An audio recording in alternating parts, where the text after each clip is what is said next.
Time to make that Jimmy fucking Jenga. Nossa senhora. Pra vender camisa, rapaz, tem que vender. Comprem, por piedade que seja. They call me Deadpool, I'm hella fast. Came to murk the bad guys and get some ass. Got blades for days, got guns galore, got combo moves, evades and more.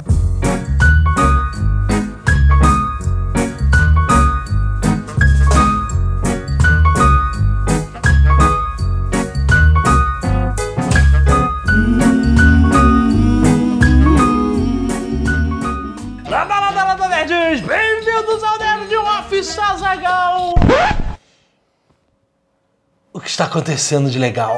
Caraca, cara, o que tá acontecendo aqui? Tá tudo ok, ué. Tá bom. Eu tenho que puxar o assunto de alguma forma. Caraca, ok. Tá bom, tá bom. Não, olha só, tivemos uma notícia tecnológica recente, muito interessante, que te interessa Muito? Porra. Porra, você Porque eu daria um olho por algo que eles talvez me troquem por uma lente. Exatamente. Trata-se da lente de contato Smart. Vários momentos da minha vida eu perdi. Porque tu Eu não perdi, estou na minha memória, mas Sim, eu não mas tu pude não- passar adiante. não registrou. Só existem testemunhos desse momento no Nerdcast. Aham. Não existe registro histórico. Sim. Eu posso ser confrontado, sim. Talvez algumas dessas histórias que eu contei sejam exageradas. E talvez essa é uma vantagem de não ter um registro histórico. Exato. Mas o que estão fazendo por aí e o que a Sony está querendo aprontar com a patente que ela acabou de registrar Aham. é uma parada sem precedentes. Olha só. É uma Smart Contact Lens. Certo. Ou seja, a lente de contato que tem a capacidade de tirar fotos Que pariu. com o piscar dos olhos. E ela sabe, obviamente, a diferenciar piscar do olho normal, que senão vai tirar, sei lá quantas fotos. Cada vez que tu piscar o olho vai tirar foto, não. Ela sabe. Ela consegue diferenciar a piscada de lubrificação, aquela piscadinha Exato. que todo mundo dá o tempo Pra a inteiro. tua piscada, que deve ser. Mas não deve ser assim, né? Você parece um maluco. Tirando foto. Quando você pisca e balança a cabeça, você quer tirar uma foto, é isso? Não. Tchau, me liga. E aí ela armazena na lente de contato, que Não deve armazenar muito, né? Não consigo entender Se como. você conseguisse entender, você estaria inventando a lente e não falando sobre ela. Eu posso... Caraca, eu sei como funciona uma lâmpada, mas eu não sei inventar a lâmpada. Rapaz. Mas você pode reconstruir uma lâmpada sabendo como ela funciona.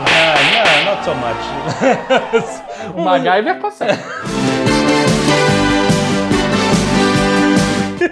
Mas então, olha só. Na verdade, não só a Sony, mas tem 3 grandes players nessa parada. Todo mundo queria brincar com o negócio de wearable. A Sony... Wearable, é a palavra. Wearable é a palavra, é. Aí o Google lançou o Google Glass. Sim. No final das contas, foi o quê? Um grande fracasso. Essa é a verdade. Foi. Desculpa, Google, mas é verdade. Então, O Google descontinuou o Google Glass. sim. Você que gastou uma grana no Google Glass, Se fodeu. Esse dinheiro é o perdido. risco de ser early adopter. É. Pagar caro a tecnologia, você não sabe se você vai... Exato. Mas então, mas eu seria, dependendo do preço, claro, eu seria early adopter dessa lente. o Google Glass custava $1.500. Mas foi uma lente que bate foto e não um óculos que fica pendurado na sua cara. Ah, E hoje em dia é dinheiro, ainda mais nesse Brasil de 2000 que a gente vive.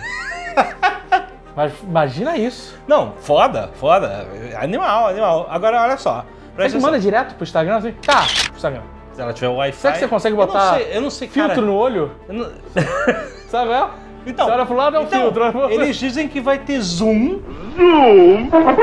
Zoom! Caraca, isso é uma parada... Será que se fizer assim? Ninguém tá vendo. Assim, tu faz assim, aí dá um zoom. Porque é o comportamento natural de zoom. Exato. Humano? Não é. É? Isso não dá Você zoom. quer ver uma coisa... que é Mas não é zoom, isso é pra você afinar a Mas isso é um zoom que você tá definição. dando. É um zoom Não que é você tá zoom. dando. Você Você melhorou a bota ali, você não tá definição. chegando, você quer dar um zoom, né? Mas então, olha só, eles falam que vai ter zoom, vai ter estabilização de imagem pra não ficar... Porque o olho fica... O olho é louco. O olho, exato. O olho não fica parado. Não, O olho é não, zoado. Não, zoado, exatamente. Vai ter o controle de abertura e de exposição. Tá, isso vai ser tudo automático. Você Como vai você vai controlar fazer? Deve isso. ser. Não, você vai fazer, ó, aí, E sei lá, piscadinha esquisita. Não. tem a Sony, tem a Samsung e o Google. Ah, Google. As três companhias, elas registraram patentes nos seus respectivos países. Mas a Sony tem patentes mais avançadas. Mais avançado? As coisas que elas estão lá, zoom, Das coisas, Da os outros Sony. não têm. Então, mas eu fico perguntando, beleza, vamos dizer que ele tem uma micro paradinha que seja a bateria dela, que não vai te atrapalhar a visão, que vai ficar bem no cantinho da lente. Como é que tu transfere O quê? a foto? Tu vai ter que Wi-Fi, meter cara. no USB. Provavelmente vai ter um Wi-Fi, ou vai ter um líquido maravilhoso, condutor, futurístico. Líquido condutor. A lente você não pode... Não, eu sei. Você vai dar fungo. Ele tem que... Tem que tomar cuidado com essa parada. Sim, você tem que Então vai ter que tirar, lavar, botar num copo com dentadura. Eu não sei como é que cuida de lente, nunca tive lente. copo com dentador. Vai ter que botar estojinho, no assim. estojinho de lente. Esse estojinho ligado, sim, Jovem Nerd, numa tomada na USB. E aí você bota sua lente ali e a sua vida maravilhosa vai pra onde Cara, você quiser. você é um cara que nunca usou óculos. Nunca. Eu uso direto, na verdade. Você... Não, mas óculos assim, tipo, né, de correção. Você conseguiria se adaptar a usar lentes de contato para usufruir dessa tecnologia? Com certeza. Tantas coisas que não estariam perdidas como lágrimas na chuva. Tantas coisas. Agora, uma polêmica que vão levantar, com certeza, é a questão da privacidade. Que ela acabou. Acabou. Isso já foi há muito tempo. Não. Mas olha só, quando você tinha o negócio do Google Glass, ai, eu não sei se o cara tá filmando, se o cara tá fotografando esse óculos. Mas aí você Porque quando você tem um celular, você pode, né? Você puxa o seu smartphone e o cara tá vendo você fotografar, tá você filmar. Agora, se você tá com uma lente dessa, você não sabe que o cara tá filmando ou fotografando. Acabou 100%. Mas ele vai dar aquela piscadinha bizarra. Eu posso estar fotografando agora. Ah, que você tá de óculos. Será que essa lente... Tá um flash.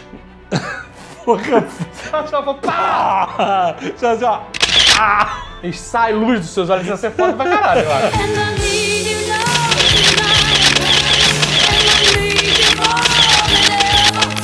E você não ia ficar cego no processo, né? Não, imagina. A Sony não faria isso com a gente, faria. Mas sabe, será que isso pode ser o primeiro avanço para a lente de contato de realidade aumentada? Ah, com certeza. Que aí você, pô, aí a vida mudou. Mas eu quero isso. Aí a vida, vê realidade aumentada all around, com a lente, aí eu aprendo a usar. Foda.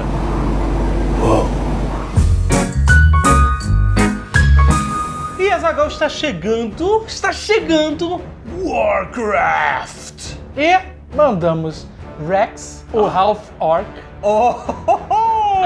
para Los Angeles conversar com o elenco, visitar o set Irado. e aprontar por lá. Nada mais sessão da tarde que isso.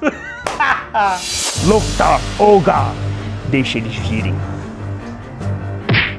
Eu sou o Rex, o Half-Orc, e agora a casa é minha. Papai. Agora eu sou o rei, e é bom ser o rei. Do it now! Well, first of all, it's a pleasure to be here to meet the sorcerer. Right on, And the Doomhammer. It will be a mighty warband. Yeah, the Doom Hammer. Well, then, Yes. Khadgar. Sword or sorcery? Sorcery. When we first started filming, I was actually a little upset. I didn't get to do any sword play, but now that I've come full I didn't get circle, to do any sorcery. sorcery. Sorcery. Yeah. Okay, Robert. For one passionate fan of World of Warcraft to another, how was to be protagonize this movie? It was great. You know, when we do things like PAX or you do the big conferences and I get asked this question, I just simply throw it back to the people and say, well, how would you feel? Because it's the same. You know, I'm the fan. I'm the guy who would have queued for 2 days in the cold to watch this movie. And, you know, And you probably still will. And I probably still will, to be fair. If you love Star Wars and someone offered you the lead role in the new Star Wars movie, or if you love Lord of the Rings and you got offered the like, it's that for me. It's such a big deal. Okay, you're part of the movie. Right? Yeah. And then your character in the movie is learning art of the magic with Medivh. Right. And you know what awaits you in the future? I do. I tried not to think too much about it while we were filming, but it was exciting being able to play this character as such a young man, and he doesn't know himself yet. He's still growing. He's a little arrogant. He's still making mistakes, but knowing that this is the seed for a character who grows into being such a revered personality in the game was exciting. That's great. Do you think that long-time fans will please with the results of the movie? Oh, I know they will be. You know, I'm one of them. And there was this fear that I had going into this film that we wouldn't be making the film that we wanted. But, you know, when I eventually saw the movie a few months ago, all that fear just went away.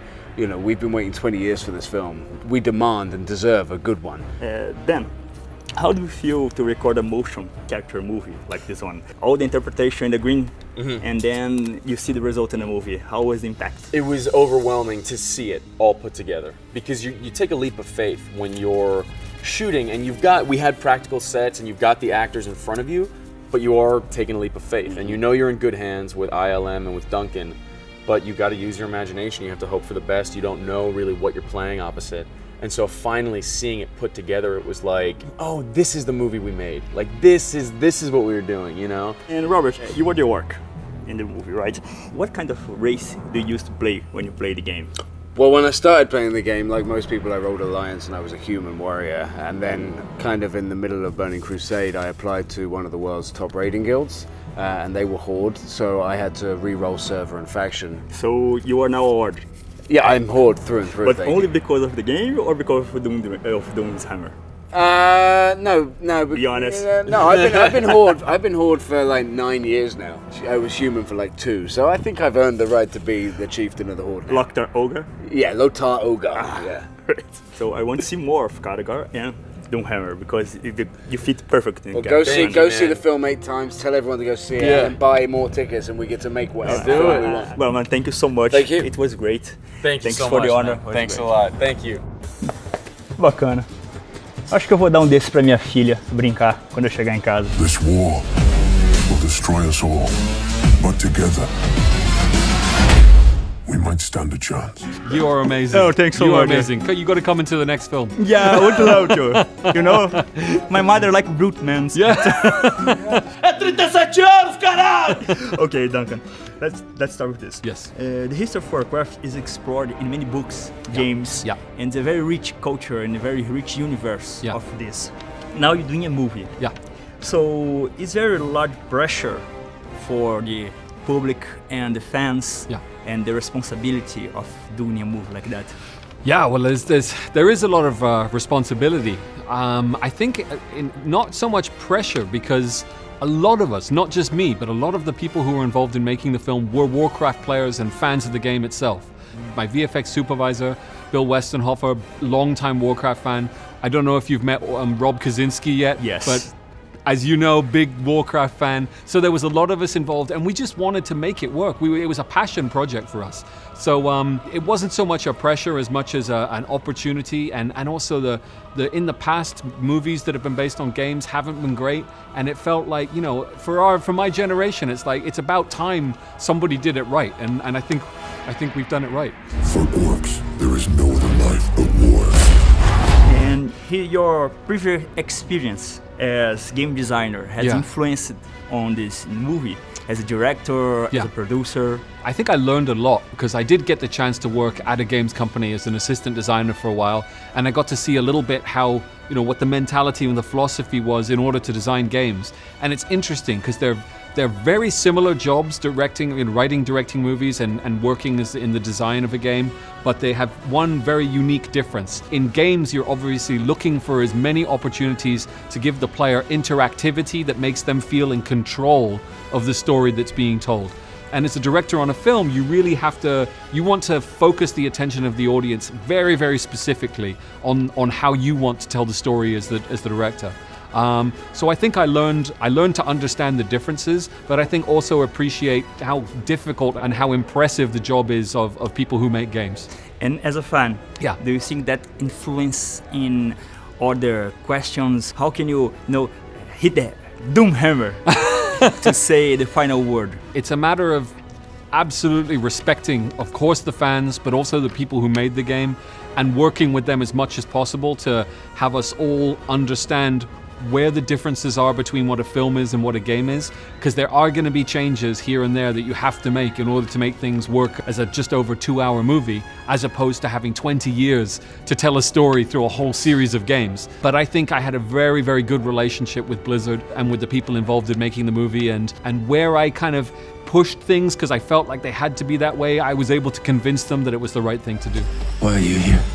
To save our people. How was the pressure to dealing with Warcraft? A huge popular success in games, books. Well, I mean, the number I've heard that over the 20 years, 100 million people have played Warcraft, which is incredible. I mean, it's such a huge fan base. But I think all of us who love Warcraft kind of know what it is that we want. You know, I think it is to go to a movie where when you see what's on the screen, you feel like you've been there before and you know that place. And if the camera were to just turn to the right or turn to the left, I'd know what's over there. So that's what we tried to do, is make a film where for the fans, they felt like they'd gone home. And the movie ends with a lot of losing points, you know, like, can you expect a continuation? I'm hoping for it. If this film is successful, Chris Metzen, who writes the stories at Blizzard for Warcraft, and myself have talked a little bit about what a trilogy of films could be. And if you think about it, in this film, Durotan and the orcs have lost their home. They've come to this new world and find themselves in conflict with these other races. By the end of the trilogy, I hope the orcs would have created a new home.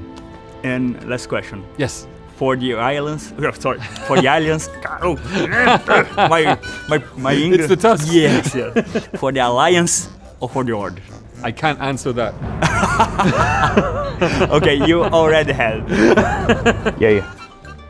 Diz aí onde que a aliança consegue umas ervinhas de cavalo aí, pra ficar grande aí. Passa a receita dos cavalinhos aí.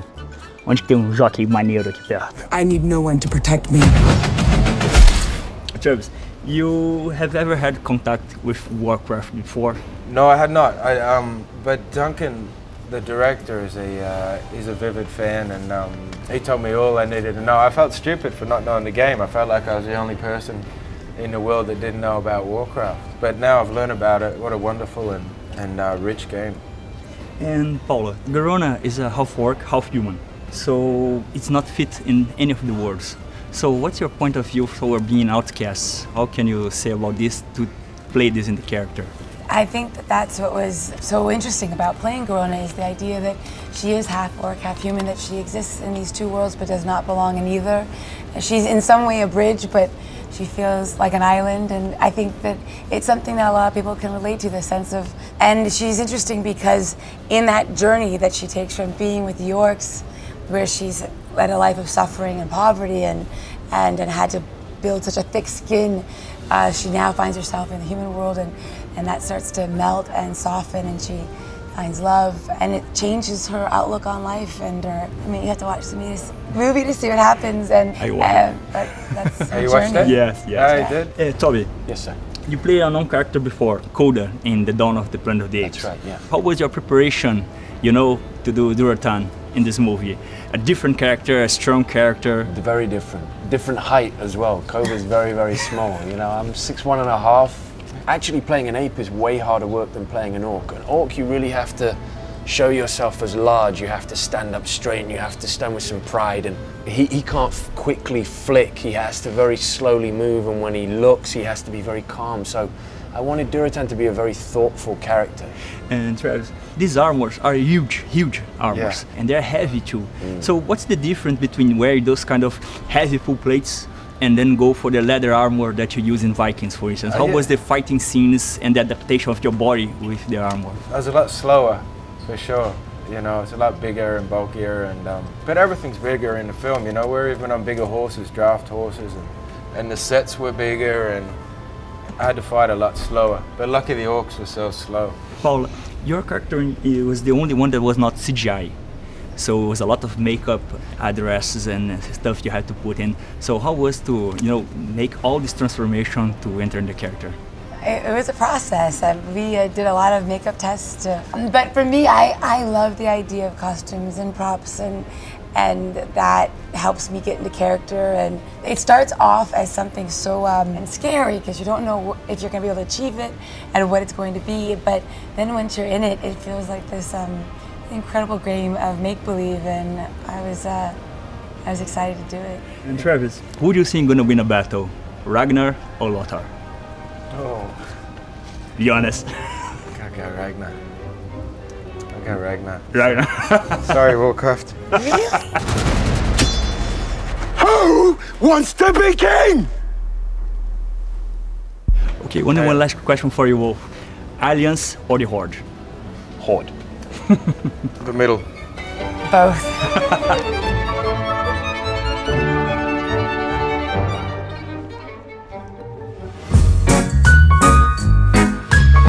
Num outro aviso, estreou mais um Nerdologia Nerd. Você que já é fã dos episódios de quinta-feira com o nosso querido Átila e Amarino, agora pode se deleitar com 2 Nerdologias por semana. É